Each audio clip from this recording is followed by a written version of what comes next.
Well, Kristen, it looks like it might be just you and me, huh? So far. So far. Surviving the fire fine. Are you home yet? Yeah, we're back home. I just took all the rest of the stuff out of the storage unit in Susanville that we had put a lot of stuff in. Yeah. Brought it home and got it unloaded today. So Oh, gosh. It's kind of traumatic Hi, coming home. Jen. It's TK. Can you hear me okay? I can hear you fine, TK. Okay, I'm going to start bringing everybody in. I'm going to go ahead and make you the co-host now. Okay. And we have Kristen and Jerry with you. I don't see Rich or Dr. Walls as of yet. I'm going to go ahead and start to bring in Sean and our other guests. Okay, thank you. Okay.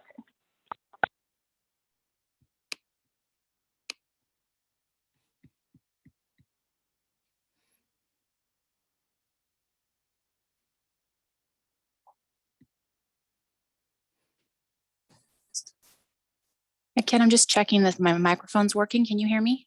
I can hear you just fine, Jerry. Thanks. Perfect. Thank you. Hey, Sean, just wanted to mention something to you before we get started here. Yes.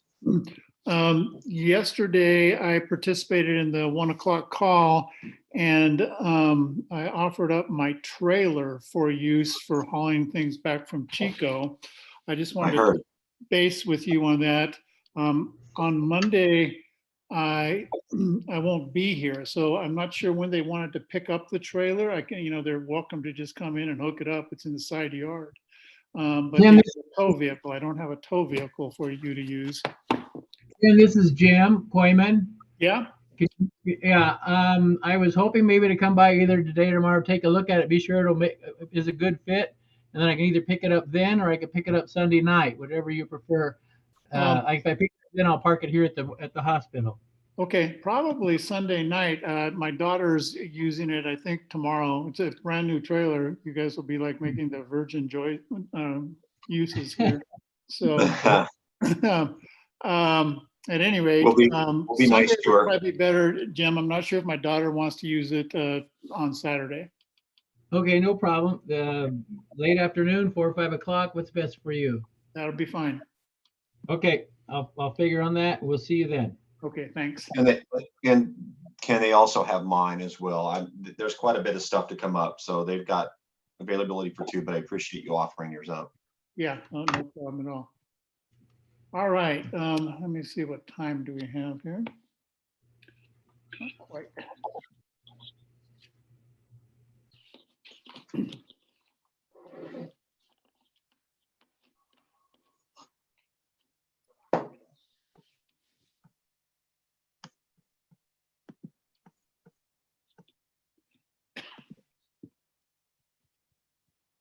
TK, I'm assuming the recording has started.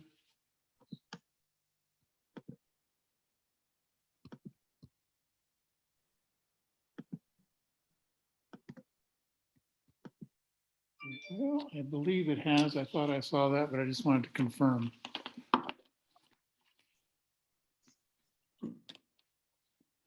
Okay, by my clock, it is 3 o'clock, and so I will call the meeting of the Seneca Healthcare District Board of Directors to order and take attendance here. Dr. Walls, are you with us?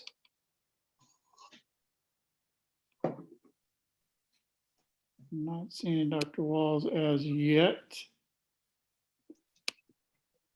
Okay, Jerry, you're with us? I'm here. Okay.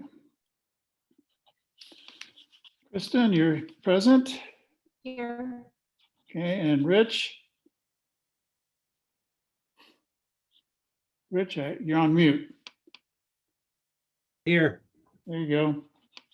And I'm present. I'll jump in. And does anyone have any information regarding Dr. Walls? And is he in today? Do you know? He was in this morning. I'm calling his office now to see if I can get an update for you. Okay, Thank you. thank you. So, thank you.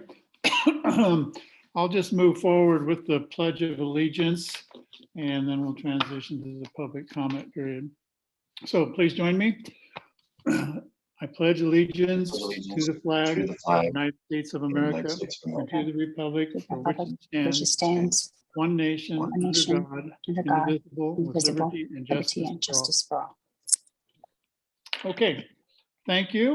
That takes us to the public comment period. So if you have a comment, now would be from the public, now would be the time to make those comments.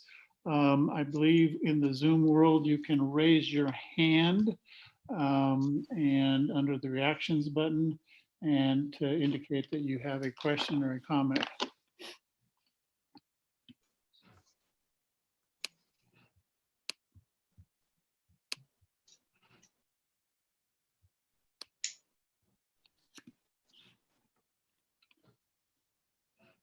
TK, I don't know if you're hearing me. Wondering if anyone has indicated they'd like to make a comment. I don't have anyone with their hand raised, nor am I aware of any mail-in comments that are to be addressed. Okay, thank you. All right, no public comment. We can move into our agenda. Starting with item number 5, the approval of the board minutes from July 29th. If you've had a chance to review that and would like to make any corrections, now would be the time to say so. If not, I would look for a motion to approve the minutes.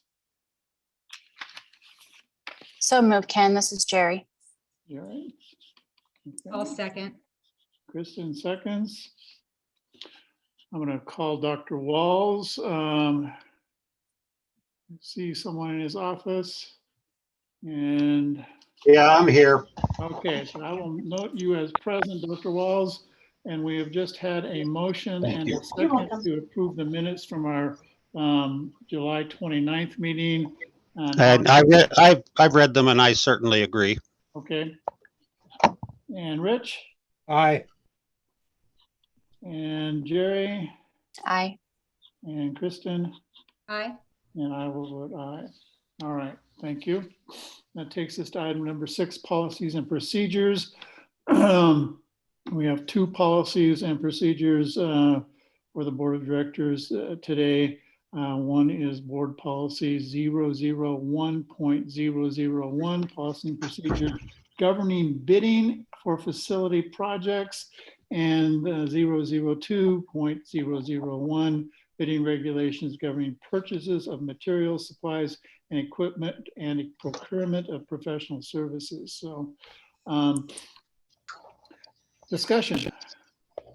Yeah, could I just ask one question, Ken? Yeah.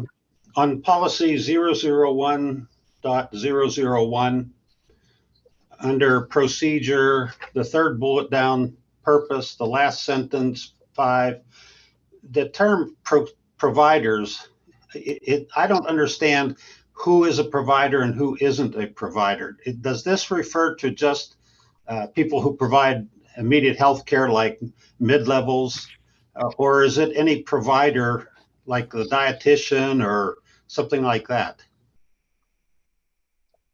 Okay, Sean, can you I respond? think that, yeah, I think that in this, the term provider in this policy is specifically mentioning a facility that provides care. I don't think it's specific to a mid-level or the type of licensure within, I think, is considered to be Seneca Healthcare District in this regard. So is that kind of an understood definition of what a provider is? It is when it comes to bidding for facilities, it's generally the facility itself. And we are considered, Seneca Healthcare is considered a provider. If you look at CMS and things like that, it's a commonly used word, but I definitely understand the confusion. Okay, no, I just wanted some clarification. That's all. I'm fine. Okay, other questions, discussion on either of these 2 agendas? If I can carry on, I'm sorry, Jerry, if you want to jump in.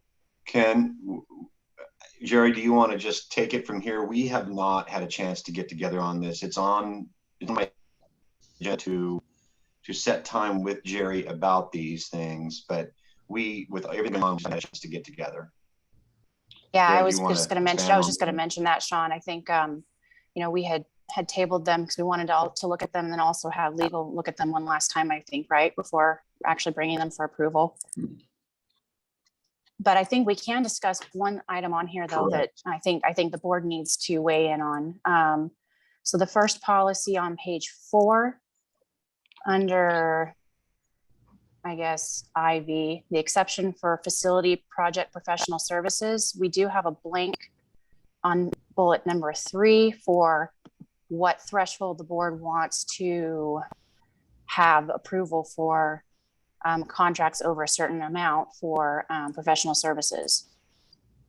Jerry, I'm a little lost as to where you're reading from. Can you say that again? I'm sorry. Yes, I'm on the first policy, the 001001 on page 4. Then there's the section, it's in bold, it says exception for facility project professional services. And under that, number 3. It says for facility projects estimated to cost more than blank dollars, the board's approval of the contracts for professional services shall also be required. And I think that's something that as a board, we can discuss and decide what that dollar amount should be. Okay.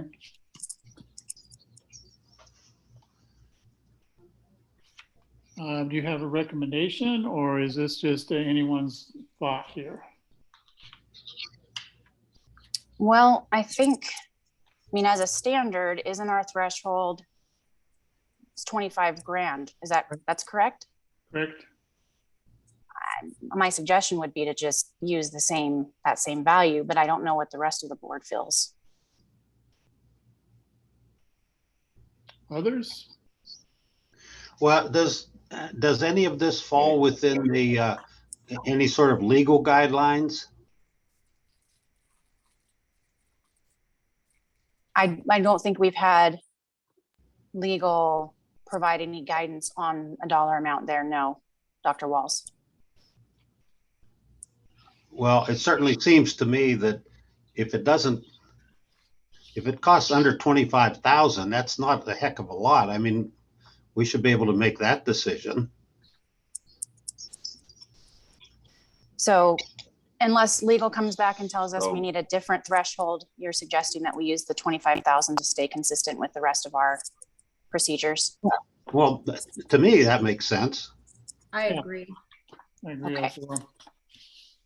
Perfect, thank you. Then I think, Sean, we can fill in that blank and then, yeah, we'll get together and clean it up a little more and run it past legal one more time, I think, before bringing it back to the board for approval. Okay. What So about the, yeah, May I comment on this for just one moment, please? yeah, Sure. I had a little delay. I'm sorry. I don't know why the connection's bad, but if you can hear me, in speaking as around Apex, for instance, what we've recently discussed in the last board meeting, there's a delineation in the health and safety codes and the things they're looking at around professional services and whether or not professional services need to go to bid an RFP, and there is a provision in there that says professional services, solely professional services like consulting, those things do not require you go to bid anything over $25,000. So I'm wondering if is the board wanting to know any professional services proposals that are over 25,000, and I seek approval through you because I don't have to go to bid on it. So we can put a higher amount in there if it's the board's preference. Over $25,000, if you want me to run it by the board, I don't have to go to bid though. That's the nice part. So I'm happy to do whatever. It's, but I just want to let you know that we don't have to, it's not like buying, it's not like going out for truck services or something like that. So. Yeah, thank you for that clarification. And I think I also read in the second policy, it's set so that we don't have to necessarily go to bid for our IT items as well, right? I think I read that correctly, So didn't I, Sean? that's, we'll begin to close session. There's a delineation in there that I'll discuss in closed as it's relating to legal. But yes, there is a legal counsel's perspective on that thing that you just said, IT. Okay, So okay, thank you. So could someone just clarify then, what you're saying is that an estimated project that costs over 25,000, you don't need board approval. But there should And- probably be an upper limit to that also. I mean, what if there was a $500,000 professional service fee? The board would certainly want to be involved in that. what I'm saying is that the $25,000 is sort of my break point for having to go to bid. I'm saying that the board can choose any dollar amount they'd like. Obviously, $25,000. All it would mean is I would have to bring anything over that amount to the board for a vote. I'm happy either way. Yeah, Dr. Walls, it just has, what he was discussing just has to do with whether you have to go out to bid for a particular, piece. So for professional services, we won't have to go out to bid, but the board would approve anything over 25,000 is what we're saying. Okay, yeah, okay. Yeah, rereading it, I see that. Okay, great. And what you're saying that legal has said we don't have to go out to bid for professional services?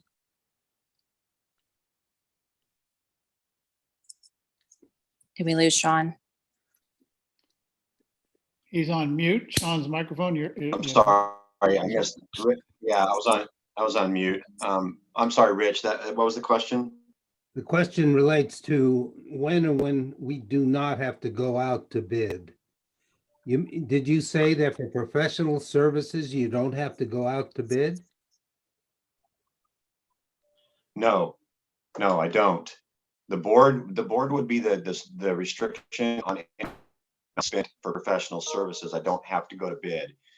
The general term is, though, anything over $25,000 that requires me to go to bid, I have to go to bid. All right, this is against everything that I've known. Maybe the laws have changed, but you're getting legal advice saying that you can go out and sign an IT contract without having to go out to bid in a district hospital. Yeah, Rich, the initial version of these policies actually came directly from BB&K. They gave them to us with that verbiage. And if you look at the end of the second board policy, there's actually a really nice table that I'm not sure if that was who put that together, but it's a really, really nice exhibit that shows specifically under each category whether it has to go out to bidding or not. And then it also talks about which code allows it or doesn't allow whatever it is that's described. So if you scroll on the second one to page 9. Hey, where is that, Jerry? It's on the second policy, the board 002.001 on page 9 is where it starts. Okay, It's called bidding and competitive procurement requirements. Yeah, exhibit A. So there's a table that talks about categories, for example, material and supplies involving expenditure of more than 25,000. And then it says formal bidding required, and then it gives the exceptions. okay. Did you find it, Rich? No, I must be looking at the wrong. Oh, you know what? TK pulled it up on the screen if you want to look. Correct.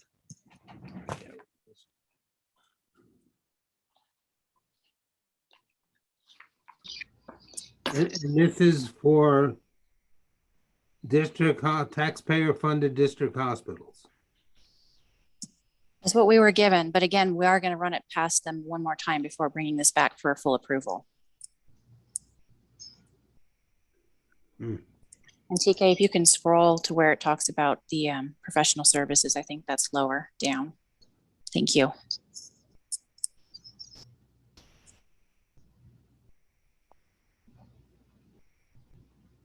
Okay, well, if legal says that a district hospital can function this way, That's a major change from what my experience has been.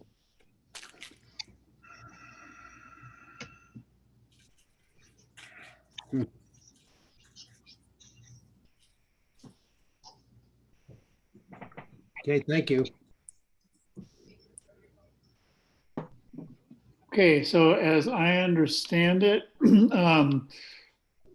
we are gonna run this by council one more time and then bring it back on the next agenda. That's correct, Ken. Okay. Any other comments? Other comments, policies and procedures? Okay, so carry it over till next agenda, please. Okay, that takes us to item number 7, new critical access hospital funding. Sean, you want to carry this away? I'm going to turn this over to Steve Boleen. Okay. Hello, Steve. Howdy. So what we have here before you all is it's more of a notification of our intent to proceed. Oh, is it? Hello? Steve, I can hear you. There was a Okay, little good. interference. Somebody might have their microphone on. If you're not speaking, please try to mute your microphone. Okay. So like I said, that what this is, it's a notification to you all of our intent to move forward with beginning the financing process for the new critical access hospital. The agenda item says the board will discuss and vote to approve. What we're asking of you and the action we need to take is not necessarily, we don't need a specific approval. We don't need a board resolution like we did, say, when we did the triple P loan, and we said that we need a resolution that you guys are authorizing us to incur debt of the district. We're not doing that there. It just vote to approve sounds a lot more professional than saying, make sure you guys don't have any issues with it. So what our intent to do is, as a follow-up to the meeting with the USDA, which, was a while ago now, Sean has reported out on that, was an excellent meeting with our regional representative. And one of the things that USDA does in their funding process is they do what's called a pre-application. And so what we will do is we'll submit some information to them, basically the project budget, some renderings of the project, and then a feasibility analysis. And they'll review all of that and review our project, give us the comments, and let us know what we need to do next as to how to proceed. One of the key elements of this step is that in order to proceed with the USDA, we have to receive a rejection from at least 2 commercial lenders that do the community development funding like USDA. And this is mainly a formality. In essence, what they want us to do is they want us to show that if we were to go to the traditional capital market, that even if we were able to get funding, that we would have to pay a high price because our debt would be deemed risky, standing on its own. So we would pay a high interest rate. Almost certainly when we go to these commercial lenders, they're just going to flat out deny us just because on its face, we don't have the ability to repay the debt that we're proposing. So then we would go to USDA and we would propose our entire project and show the denials. And one of the pieces that they would come back with is they would give us an idea, looking at everything, how much that they could do the guarantee, the straight guarantee on our loan. And then there would be, as we've already discussed, there would be a gap between that amount and the total cost of the project. And they would help us identify what type of funding we could do with that, whether it's general obligation bonds, parcel tax, all these different things. And then that would help lead us to the way that we would want to structure our financing of the project. By doing this pre-application, there's no commitment.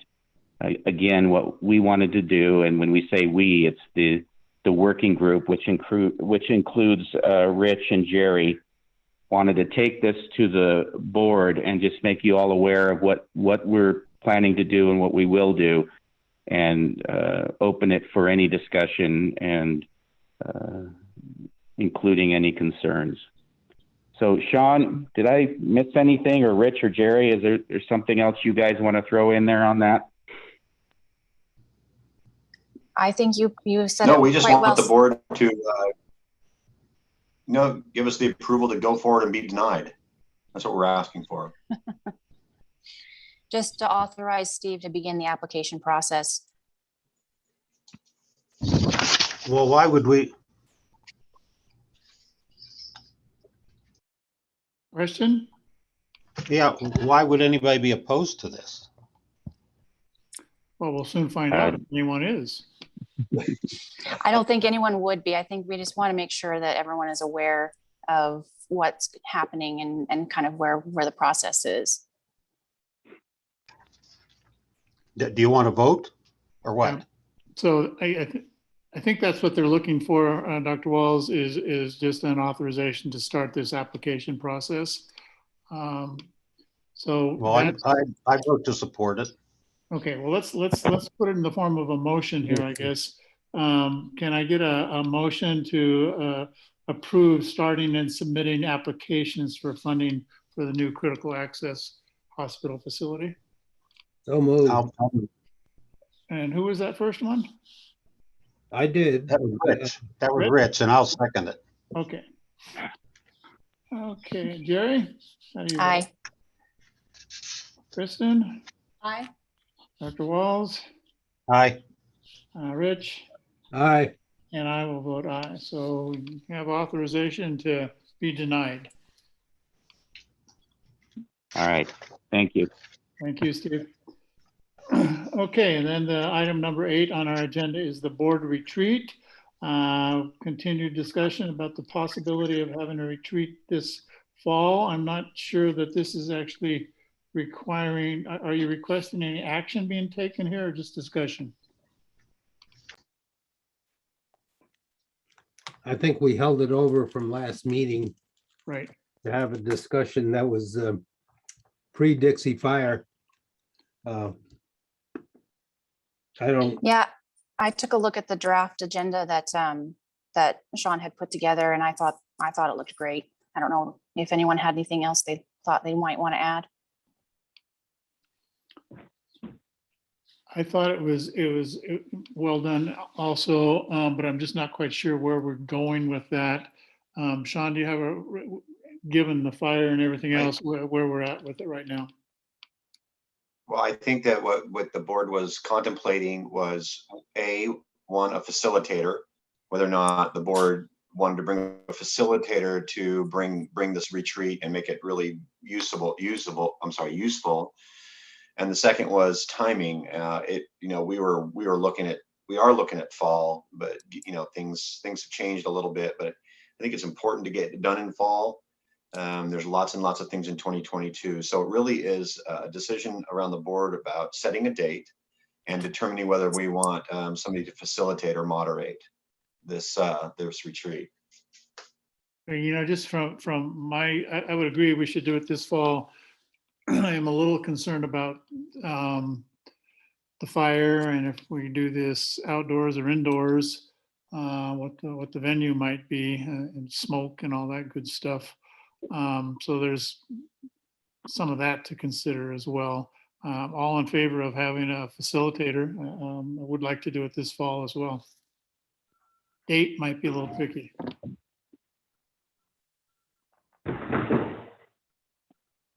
I agree, and I agree about the facilitator. And Sean, I reached out to Tracy Holt to see if it's possible if she or someone from her team might be able to help us with that. I'll let you know what she says. Thank you. And if she can't, let me know. I believe I have somebody also that we might want to consider. Okay. I have a few options as well if we get to that point. So Do we want to try to set a date, Ken? Yeah, that's what I was just getting to is, I mean, are we looking at September? I'm thinking we probably want to go late in September so we make sure that roads are clear and the environment is good if we're going to do it locally. And or early October before it gets too cold and the weather might be unfavorable. So Sean, what are your thoughts on the date? I'm thinking, you know, first week or two in October. I don't believe that.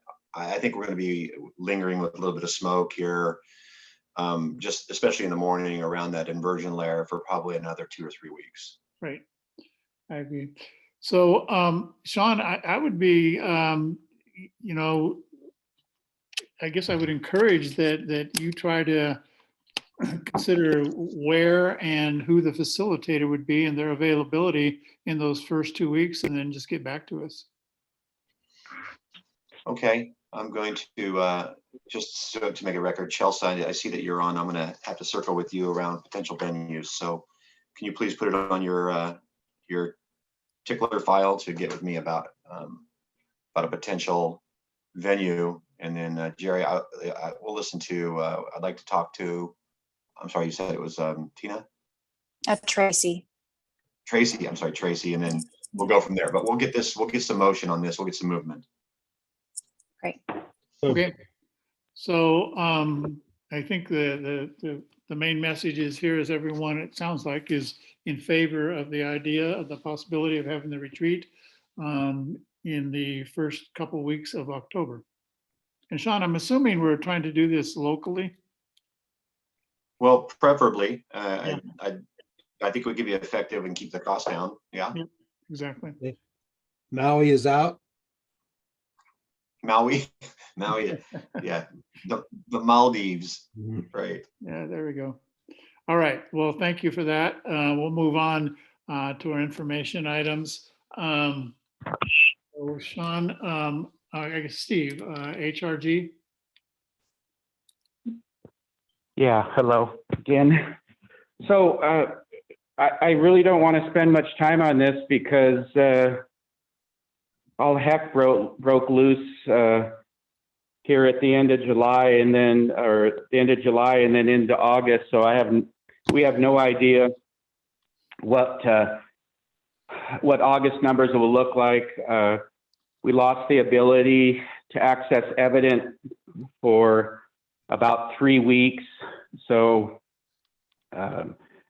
we couldn't get information out of Evident, but I guess the upside of that is we weren't generating any new revenue. So HRG was able to bill what they had, but I just have no idea. I think the only takeaway from July is that we did continue to see the improvement in the numbers and the decrease in the AR days down to 54.6, which is just inside our range, our target range of 45 to 55. So it's going to be an incredible shame if somehow this event messes up our progress here, but at least we know when we have all the tools and ability to do our work that we can do it and that we were improving. So I guess we'll just leave it at that for now, and I'll take any questions.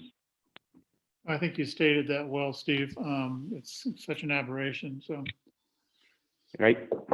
hard to make sense of. Okay, thank you. All right. Unless there's any questions, we'll move on. Okay. Let's go now on to Sean Okay, and so- strategic planning. Are any updates here, Sean? Okay, well, we have not let Dixie get in the way of the activity around strategic planning. There's been a lot going on in the background. I want to share with you a couple of things. Our land is completed and the title is issued and recorded. So it's our land. I think I talked about that a little bit last time. We do have a temporary plot number that's been issued. So we had to wait for that temporary plot issue, and now Seneca's moving forward with the general plan amendment. We've actually submitted our application for the general plan amendment, and we're also starting the process with LAFCO for annexation purposes. So all of those things are starting to move forward.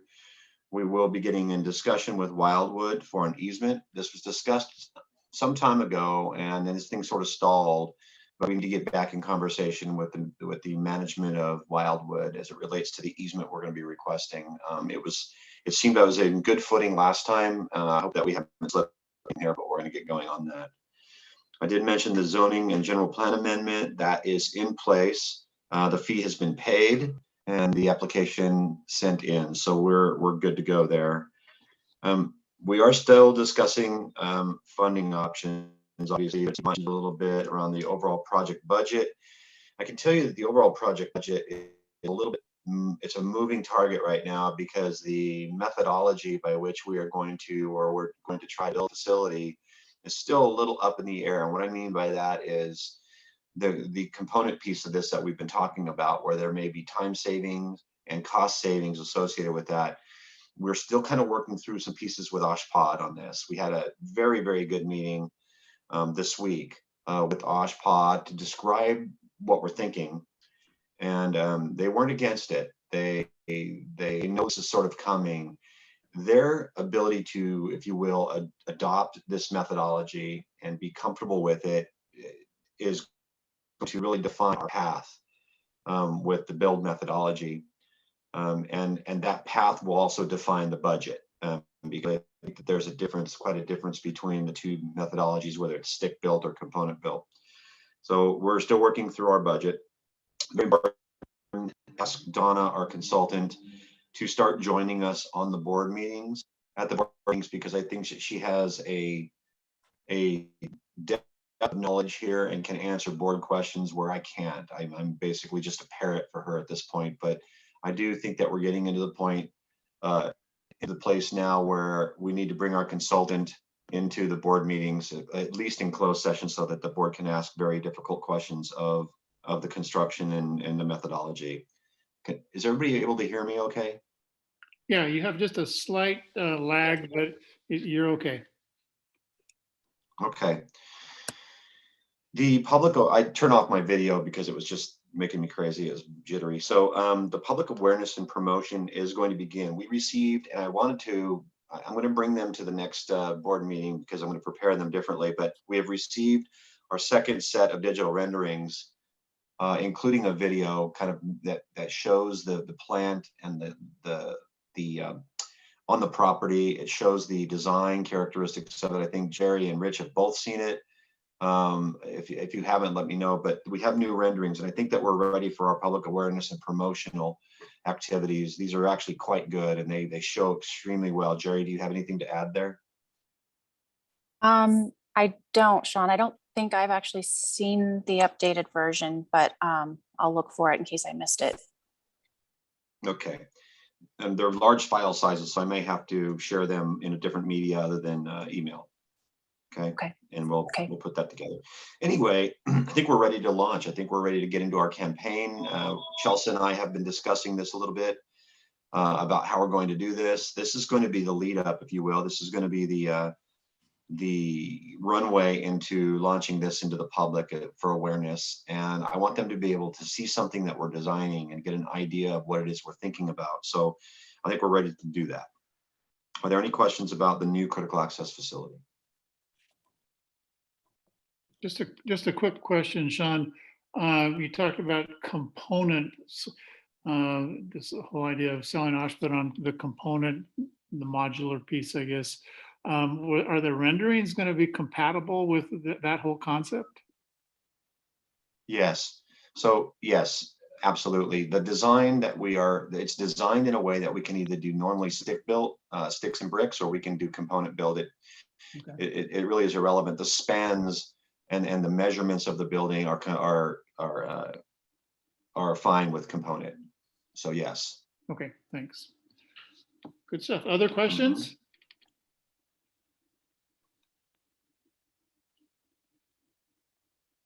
Hearing none, Okay. Sean, I guess we can move into your report. Well, existing facilities upgrades, just go over that quickly. The re-roofing project was delayed, Dixie delayed, rescheduling now. I really asked Linda to step on this one. I want to get in before we start seeing the tourist dandruff. First snow, I want to get the roof on. Campus painting, everything was delayed with the exception of the clinic parking lot because of Dixie. I just want everyone to be aware that we are rescheduling all of these now. The campus perimeter fence has been completed with the exception of just a little spot that we want to move the train car out of. But other than that, we're going to get everything back on track. So that's the report for new facility and existing planning, facilities planning. Okay, thank you for that, Sean. Now we can move on to your CEO report. Yeah. Well, top of the CEO report has been the Dixie Fire response and the Seneca Healthcare Incident Command. I got to tell you, the past 5 weeks have been really interesting. I do want to hand a lot of respect and a lot of praise to the emergency response team from Seneca. This was the response team that spun up from all different job titles and responsibilities within the organization when we spun up the incident command. The emergency response team worked countless hours, 24 hours a day. We are available and we were working at contingency plan after contingency plan after contingency. We had plans A, B, C, and D, just constantly working through a response to whatever happened. And as it turns out, the planning that the team did when it came down to our actual having to get out of here, when the CHP came in code 3 and said, you got to be out now, we had a plan for who was going to do what. And I want to hand it to the ERT and those that were helping out. It was flawless. I want to give a lot of props to Linda McCurdy because Linda was managing a plant and her team was managing a plant through a shutdown. She actually had to walk me into the pump room and into I was turning dials I've never turned before. I was flipping switches. I mean, I had to have to her because she was elsewhere and she walked me through blind and she just knows that plant through and through. So a lot of props to them. I think that everyone did a fantastic job with our emergency. I also want to give out and acknowledge the sacrifice and commitment of the skilled nursing staff for enduring what is a very difficult time in Seneca's history. They have been down in Chico, displaced from their home as everybody else was evacuated, but working with our residents who have been displaced from their home. And I just really want the board to recognize the hard work of the skilled nursing staff and the leadership and the ERT. So that's the first part of my report is, man, has it been a crazy month and a half. Yeah, huge props to you, Sean, and to the whole team for how this whole thing was managed. Because, you know, we kind of stayed in touch and kept track of what was going on. And I think that you all did an amazing job, especially considering all the circumstances. So I want to say thank you to you and to everyone also. Agreed. Thank you. Thank you. And on top of that, we were able to open our hospital within a week. When we were able to come back within 7 days, we underwent a state inspection, both from Health Life Safety, OSHPD, and CDPH, and passed with flying colors. So, you know, we not only did well when we were faced with danger, but when we came back, we opened within a week, which is really, really crazy and unprecedented. That's a lot of work. So I just want to pass that on as well, that they did a great job reopening. Okay, without, you know, my arms getting tired reaching back and patting everybody. Okay, physicians mid-level recruitment, that also kind of fell to the wayside with the Dixie Fire. The efforts have stepped up. Steve and I had a call yesterday and we are getting back on the horse as it relates to our recruitment and retention. So there'll be more coming here in the fall. Moving to information technology, I want to move to the IT infrastructure assessment. So we have engaged legal in the evaluation of whether or not we have to go to an RFP for the Apex contract. The board in the last meeting approved a sum of money, but there was a question about having to go to RFP or not. I am still gaining legal opinion on that. I do believe that we might be able to do this without RFP, and legal agrees. There are some things they want me to pay attention to, so the review is not completed yet, but that will continue, and I'll have plenty to report. You've given me the green light, so if I have legal's green light as well, we're going to go ahead and pull the trigger on the Apex project. So I just want you to know that I am gaining legal's opinion on this. We will move without it. The IT business continuity. I think if Dixie proved one thing, it was where our soft spots were as an organization.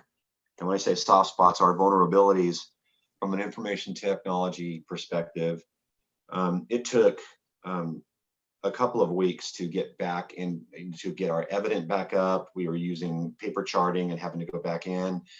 The business continuity of the organization was such that we just couldn't flip a switch and go to work. We had to literally move servers. We had to reassign IPs. We had to do all kinds of crazy things just to get our business continuity and our clinical systems up and running. There's a saying, and I know Rich knows this. There's a saying in healthcare information technology, and it is, for every level of redundancy you have, you just have to print another $1 million. But I think that what we need to do, and what we're going to be doing, is we're going to be looking at our infrastructure, our systems infrastructure, and the redundancy in our core systems that are key for doing business. And I think we're not going to spend $1 million.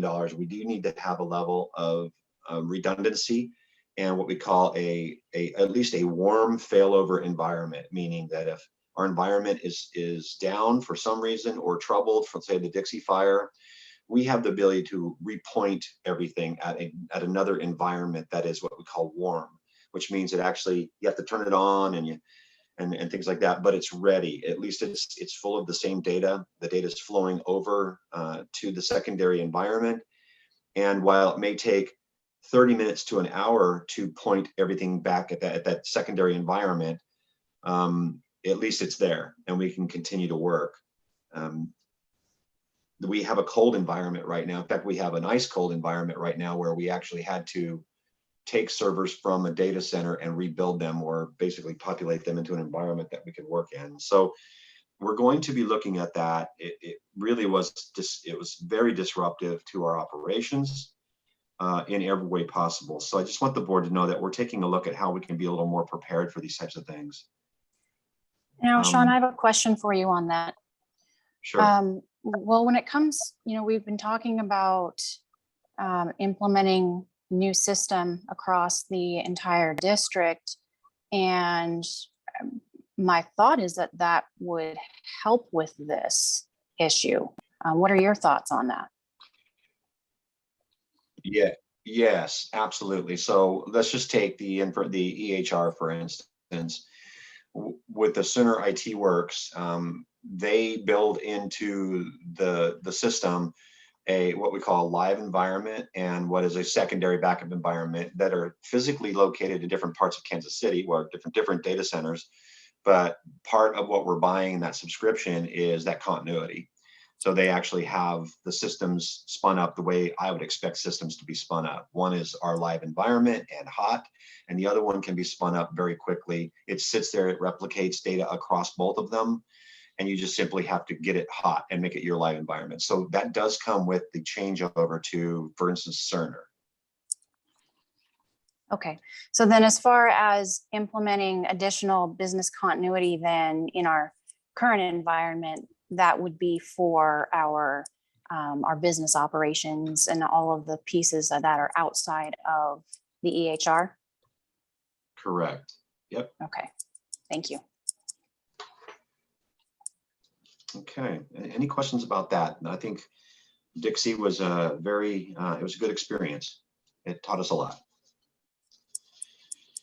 Okay, the electronic health record evaluation. Last time we spoke, we were discussing the legal review of the Cerner contract. The legal review, the final one came in Tuesday.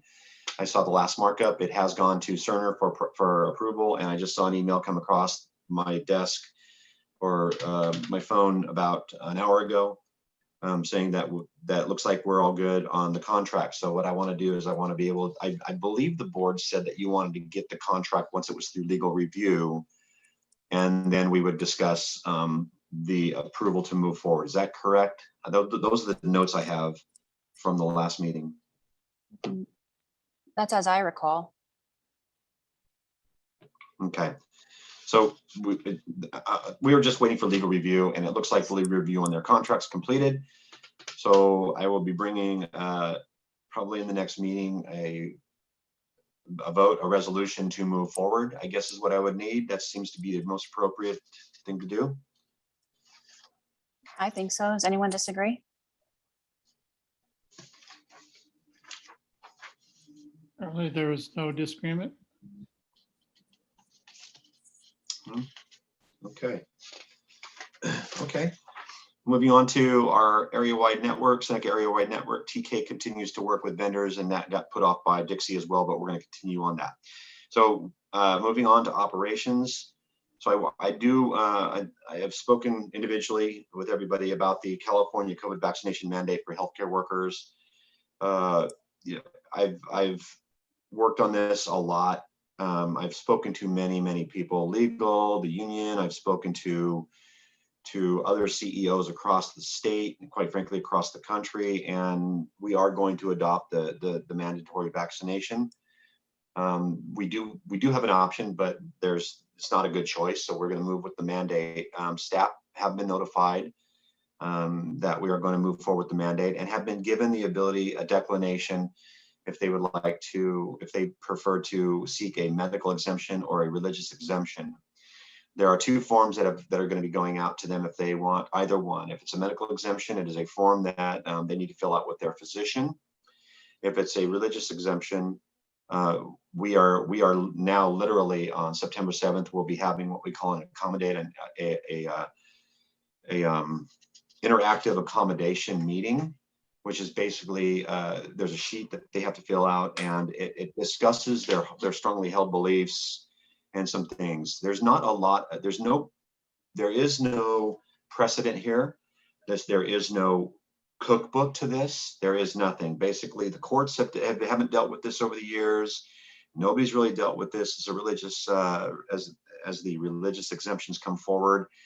But you know, in trying to figure this out as healthcare systems are trying to figure this out, we're starting to share information with each other, and it appears that the interactive accommodation meeting seems to be the most appropriate. Now, you know, this is not just a rubber stamp.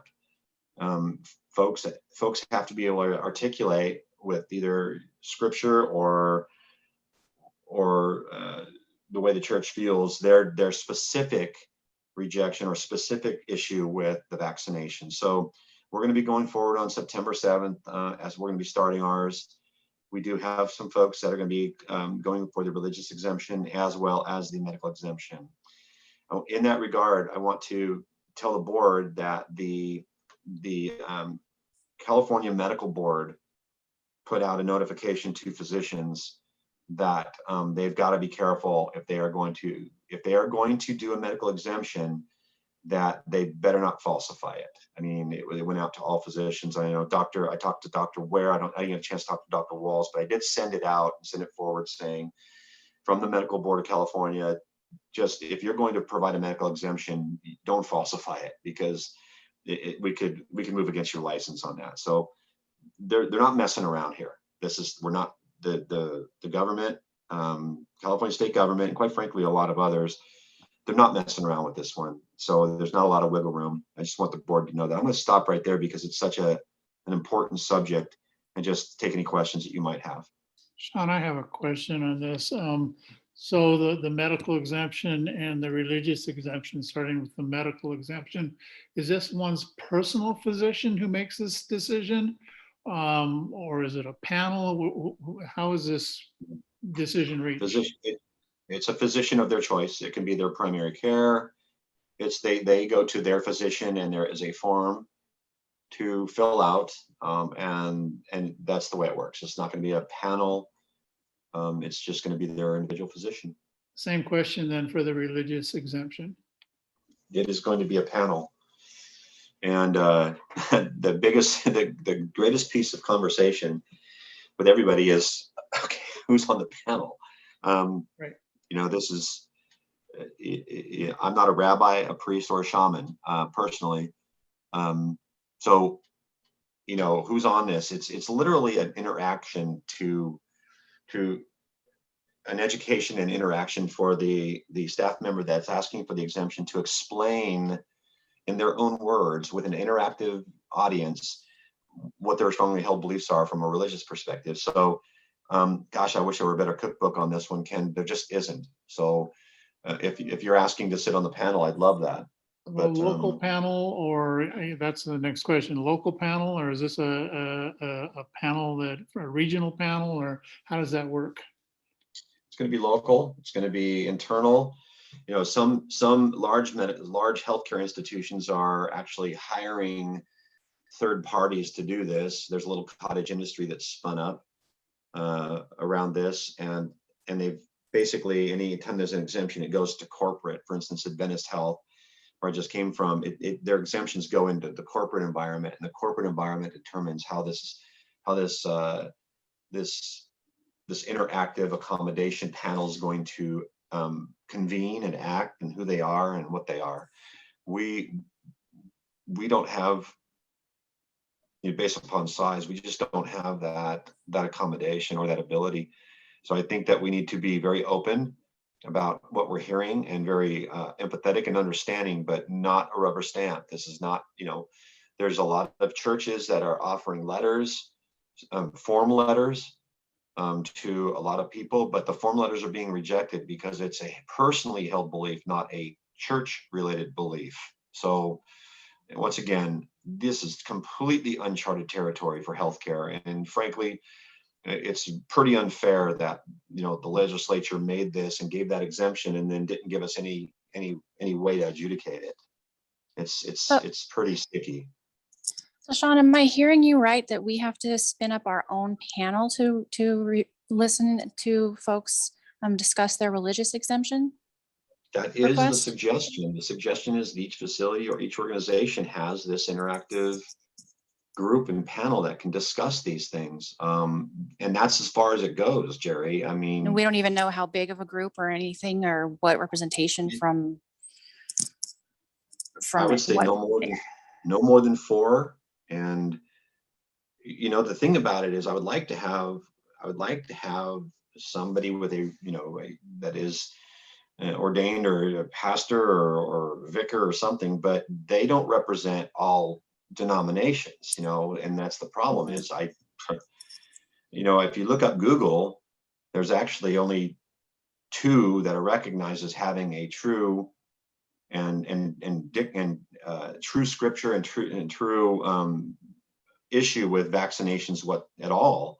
There's only a couple, but there are things that people have come through with. And for instance, I'll give you an example. One of them that really sticks hard is, were any of these vaccinations during the trials or anything, or are they using any aborted fetal tissues? That's one where there's cause for a religious exemption, but 2 of them don't, and didn't use any of that. So you have to really read into this. I'm going to be doing a lot of reading over the next week and trying to stay up on any information that's being generated by any body, BODY, that is coming up with a better plan. I'll be on call with several CEOs here coming up tomorrow morning early to discuss this a little bit with a little more detail and find out what they're doing. But it is definitely uncharted territory, so we're fishing a bit here.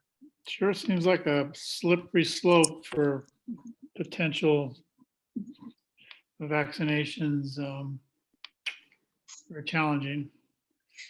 And I guess my question, going back to that panel, Sean, is I think I heard you say that there are some third parties that are offering that as a service. Is it too expensive for us to consider doing something like that? Or is that something maybe we can look at? Because I mean, having us try to put together a panel like that and then having to make those decisions and then whatever happens after, this seems like something that we'd rather have a third party handle. Yeah, I have not had a chance to dig too deeply into how many there are out there, what their prices might be. Okay. I haven't had a chance to do that. As part of my call early in the morning is to find out. I know there's a company that's using a third party, and I don't even know what they're made, what that panel's made up of. It's, I think that there's a physician on the panel. I would like there to be a physician on our panel, but the physician needs to remain unbiased. They have to take the scientific approach to it. When they say interactive accommodation, it may be a religious exemption request, but a medical doctor, sometimes there's things that are brought up, for instance, the tissues, where a medical doctor can say, well, these two do not and have not. So there's a scientific part to this that is going to bleed into and blend into some of the doctrine and some of the scripture necessary for a religious exemption. So it's well, I wonder if county public health should be involved. Well, that's a hot potato. I can check. I'm trying to just throwing it out there, because they should be able to talk about the vaccines backwards and sideways. I'm looking for everybody. I'm looking for anybody that wants to sit on a panel. I'm actually going to be talking to Doug McCoy tomorrow from EPHCD, because I do believe that they're doing the very similar interactive accommodation panel, and I'm asking him, hey, who's comprising this thing? Who's coming up with this, or using a third party? I'll speak with him directly. Okay. Sean, it just occurred to me as you're talking about this that I think it would be challenging to have any one person on there with a singular religious background, belongs to this denomination or that denomination. You'd want ideally somebody with a broader perspective. So I started thinking about folks on university campuses who teach religious studies, and they take a very broad view of all different religions, and might be in a position to attest to the person's representation. Is it consistent with their stated faith? Yeah. Well, yes, all the above. Yeah. This is Jim. Part of our issue is timing. We don't have time. We don't have time at all. These people have to start taking the vaccines Monday. Yeah. In order to be compliant. So we are pressed for time. That's part of our problem. Well, Jim, this is Jerry. Unless we can get our hands on the J&J version, right? Because don't they just have to have been vaccinated by the 30th? That's correct. Some people are just saying, I'm going to take it on the 29th. There you go. And I'll wait to see, because who knows what's going to happen in 3 weeks. And so fine, as long as they take it, they're good to go on the J&J. Okay. Thank you for the clarification. Mm-hmm. So we're having fun it's now. a long, yeah, it's a long one. If there are no other questions, I'll move on to the COVID-19 Delta variant response. I think Stephanie is on. I'm going to turn this over to her. I tell you that our response at Seneca is kicking up again. We've got surge, and there's a lot of requirements now associated with visitation. There's a lot of requirements coming back in as we repopulate, people getting tested, antigen testing, and N95. Stephanie, do you want to do a 3-minute here on this? Are you on? Yes, I'm here. Can you hear me okay? Yes, thank you. Yes, so upon repopulation, it was decided because, you know, we all have sort of lived out of our normal bubble, that best practice for Seneca would be to have all persons returning to the facility wear an N95 at all times, regardless of patient care or not patient care. In addition, for 14 days, we would do biweekly testing and self-attestation and symptom monitoring log that will be turned in and kept in their employee health file. So that's what we decided for staff members returning. So that's an ongoing process. Everyone's been great. No issues, well, no severe hiccups or anything like that. Biggest issue will be upon returning for visitations also is that the state put out an AFL that any visitors coming in within the facility for the general acute care side and the skilled nursing facility side will have to show proof of a negative test result, COVID test result within 72 hours prior to their visitation. So that's something that I'm going to work with Dave Monday on as far as for a policy and a protocol of how we want to do that for visitations, for visitors, for patients that are here in the hospital. Visits for ER patients has changed also. It was, you were allowed 2 people in the room with you no matter what, but now we're kind of back to where we were prior to, where you can have 1 visitor, and unless one visitor for any adult that is incapacitated at the time or cannot make any decisions for themselves. Minors are allowed to have 1 person. Anyone that is just there for minor bumps and bruises cannot have any visitors. So we're sort of back to the lockdown COVID that we were when the beginning of everything. We are working on our process to still try and streamline when someone does present, where we put them in the ER due to our limited capacity, just to make sure we keep everyone separate. And then we are allowed now to ask vaccine status to all visitors coming in, the vaccine status. So we have a daily log, and a daily person at the door, front door is locked again. So we do ask them a series of COVID questions if they've been exposed in the last 14 days, their vaccine status, and if we have to take any action based upon them answering the questions at the door. We have a daily log that gets turned in to me at the end of the day. And then if there are any hiccups of anyone presenting, then they either go to the ER nurse and we triage them appropriately, or they come to me and ask for guidance. But other than that, we're kind of just back to where we were prior to everything lifting up. So back on the June 15th, we're kind of shifting back that way. Any questions? Stephanie, this is Jerry. If a patient comes in and they indicate that they have not been vaccinated but would like to, do we have the ability to provide them with that? We do not have any vaccine here on site, but I have a Harry at Lawson Drug is who we've been referring everyone to for the vaccines, because he's the provider for that now. And we do have a schedule, and he usually does tell me like the day of if he has extras. So there have been times where we're like, oh yeah, you want one, go ahead and go to Harry, just go right now. I'll call him and let him know you're on their way. So he does those on Tuesday, Wednesday, Thursday, Fridays. Perfect, thank you. And then I guess my other question just has to do with our surge capacity, you know, with everyone returning to the area, having been scattered all over, how we're handling that. I'll take that. So luckily, go ahead. So we clearly our Achilles heel in any kind of a COVID surge is our plant. We have no negative pressure. We don't even have, you know, real good positive airflow through the old facility. I had a conversation with Karen, Dr. Nielsen, and some folks yesterday that we're going to do the best we can to treat everybody in an outpatient perspective, as an ambulatory perspective. That's clearly the call of the physician, the emergency room physician, the physician evaluating. If a person needs observation here, put it this way, if they're in an imminent respiratory failure and they're going that direction, we're going to take them to a higher level of care. There's just no way that we're keeping them.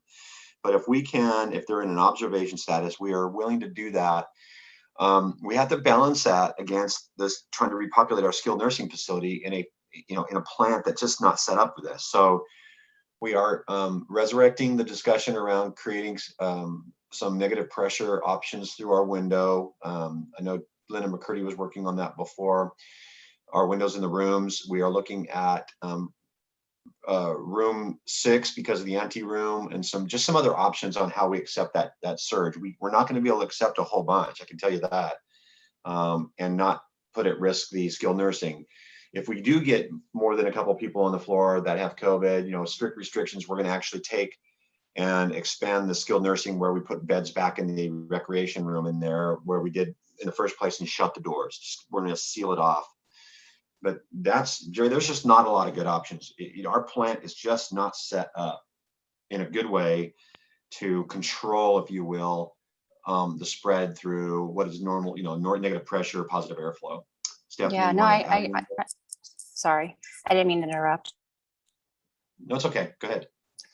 No, I just, yeah, I mean, my concern is I understand Renown's not taking transfers again. So, I know we want to try and send folks down the hill if we can, but I think we're back to having to plan around again if we can't. Can we get, I'm guessing the tent is probably not an option because the smoke and the poor air quality, but can we get a mobile, like what the schools have, the portables or something like that? Just a plan for it at least. So yeah, sure we can.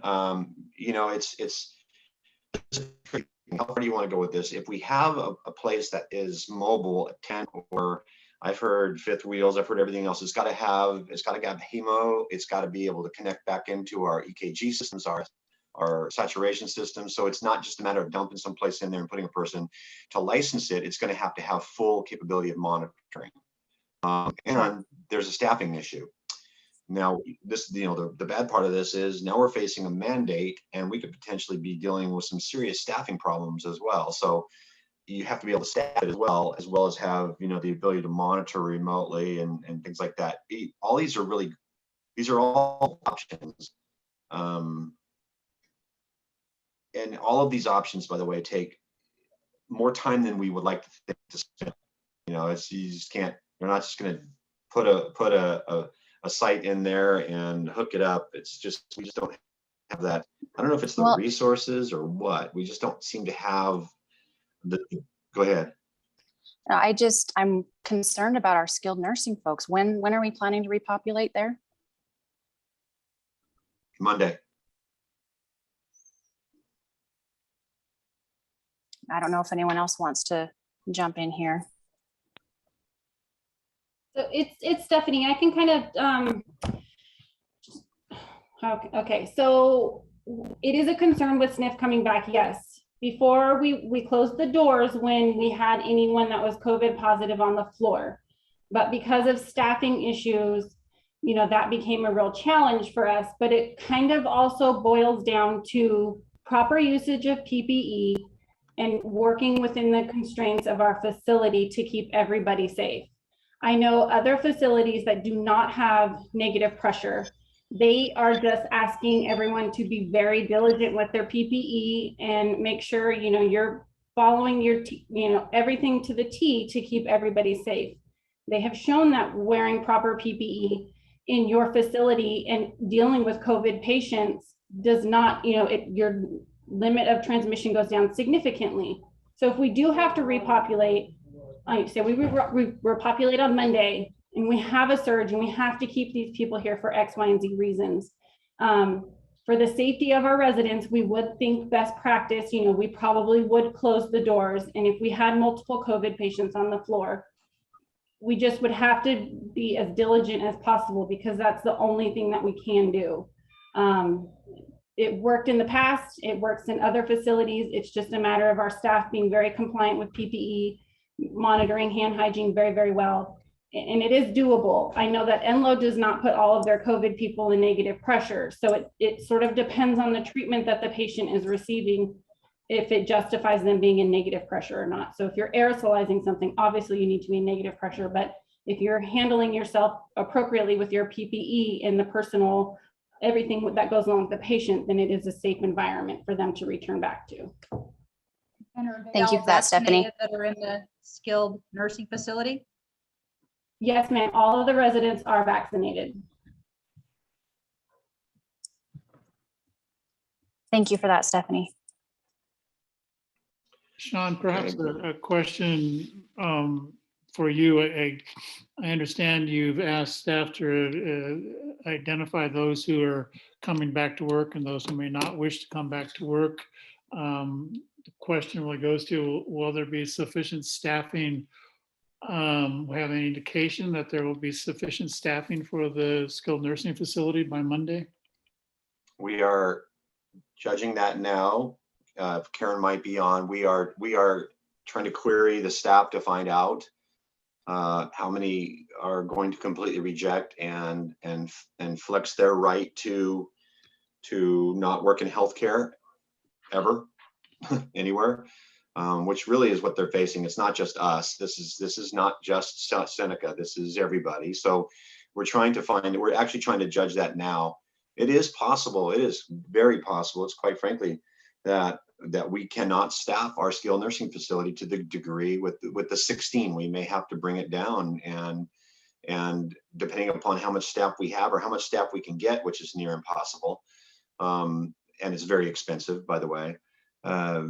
We may have to unfortunately transfer. We've thought about a lot of things about keeping, based upon what we find from a staffing perspective, some staying at Chico Creek. I don't want to get rid of any of our residents, but this is really a perfect storm where the mandates are going to push people out of the healthcare field, period. It's going to happen. I think that we probably won't suffer the pain that someone like Enloe, where 40%, they're thinking at 40%. But if I were, I'm a realist when it comes to this kind of thing, Ken, and I can tell you that every facility that I know of in the state of California is extremely concerned that they are going to have to shut programs down because they just can't staff them. And I think that we are in the same boat. It is dynamic, it's fluid, and we have to be measuring it on a regular basis. We just have to pay attention to it, which we are. We're trying to judge how we're going to come out of this and what kind of program we can actually continue to support and at what level. So these are all great questions. If you have to scale back the number of people who can return, you have a protocol for making decisions on who will return and who won't? Do not. Okay. Do not. I'm bringing everybody back, and once again, the plan is to repopulate. I want the staff to come home as well, and just that way we have an opportunity of speaking to them and saying, look, this decision you're making isn't just for here. This decision you're making is very well is going to affect your entire career. In fact, if let's just hypothetically say if you're a CNA and you want to go back to nursing school and get you're going to have to get vaccinated. I mean, it's it's not just Seneca, it's all healthcare systems, and not just California. And if you're going to be a student at a school and you want to go back to school for any reason, you're going to have to get vaccinated. It's just the way it is. It's just the way of the world. So we're going to try to have that conversation with our staff to try to get them to understand the situation that we and they are all in, and try to retain as many. I don't want to lose anyone. I don't want to lose anyone. But the reality is that we might, and we're just going to have to adjust accordingly. And I don't have a strategy for it at this point. Apologize. Okay, well, thanks for the answer. Okay. One other thing, I want to go back to one, and then we're going to slide right through this agenda. I just want to let you know that the Biden administration did come out yesterday and basically is putting on the table that if for skilled nursing facilities, if for those places that do not mandate the COVID vaccine in skilled nursing, they can no longer participate in CMS, so they're losing their Medicare.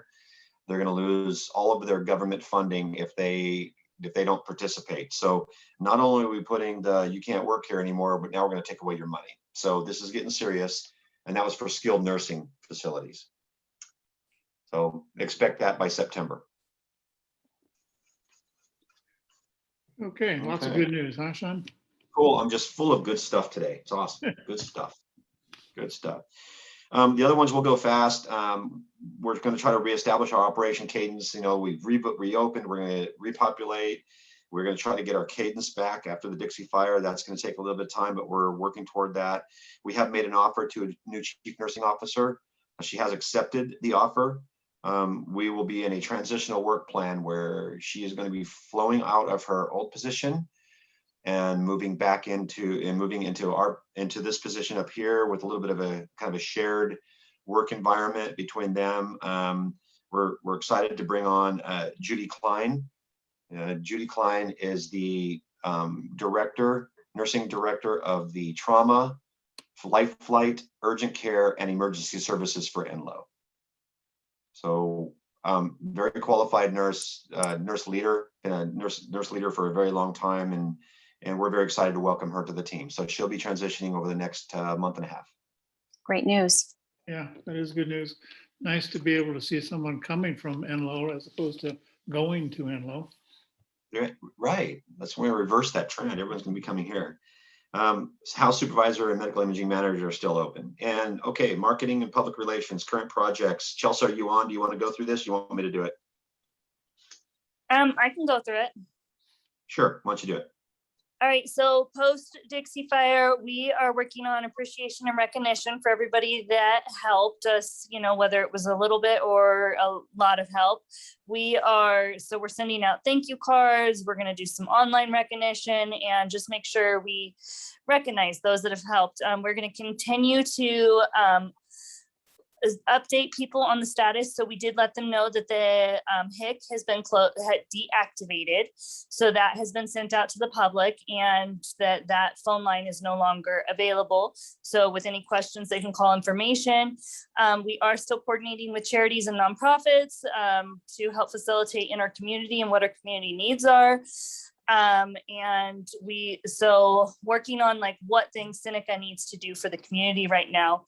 And also, you know, making sure the community knows that we're open, we're back up and running, and what different things we have going on. So then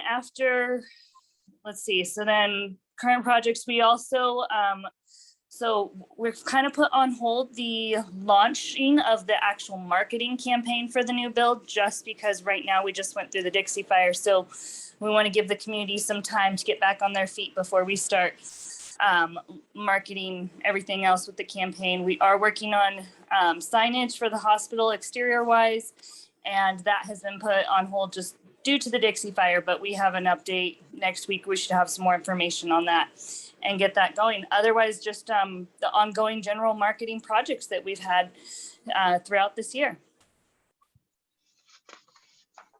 Thank you. Any questions? We are going to really be kicking up our marketing again. We're going to kind of let everybody heal a little bit. Planned releases. We will be doing a planned marketing release around Dr. Nielsen joining and things like that. So that's all I have. That's the report. I'm sorry it was long-winded, but there's a lot of things going on here. Are there any questions from the board? Well, Sean, just a thought about the marketing piece. Part of me wants to say that, you know, as you do marketing, it's really a sign to the community that we are going to recover. So it's future oriented, it's making plans. I think don't want to put that off too long. Yeah, I don't want you to think that we're going to be sitting on it. I think that we did get some banners up that say, welcome back, we're open. We are going to be part of the healing of this community. That is for sure. And we want to get right out in front of that. I did notice those banners too. They're pretty awesome. But, yeah, the banners. Yeah. Okay, that's my report. Thank you, Sean. Another question? Okay, let me get back on with the agenda here. Interdepartmental reports. We had a report submitted by Ann and by Jim. Were there questions from the board on those two reports? None from me. Okay. Hearing no other comments about that. Items for next month's agenda, the thing I have carrying over are the policies and procedures. The two that we discussed today. What else do we need to carry forward? Probably the board retreat. Board Yep. retreat, thank you. And then I think we're gonna have the Cerner contract, right, Sean? Yes, that'll be on the next board agenda. It's going to be a resolution to adopt and move forward with Cerner. Okay. Perfect. With that said, then we can move on to our closed session. Give it 5 minutes to let TK clear the room. And so 5 minutes, and I'm showing it now as, let's come back at 4:20 or 4:32. I'm sorry. Yeah, 4:32. Thank you. Thanks, Ken.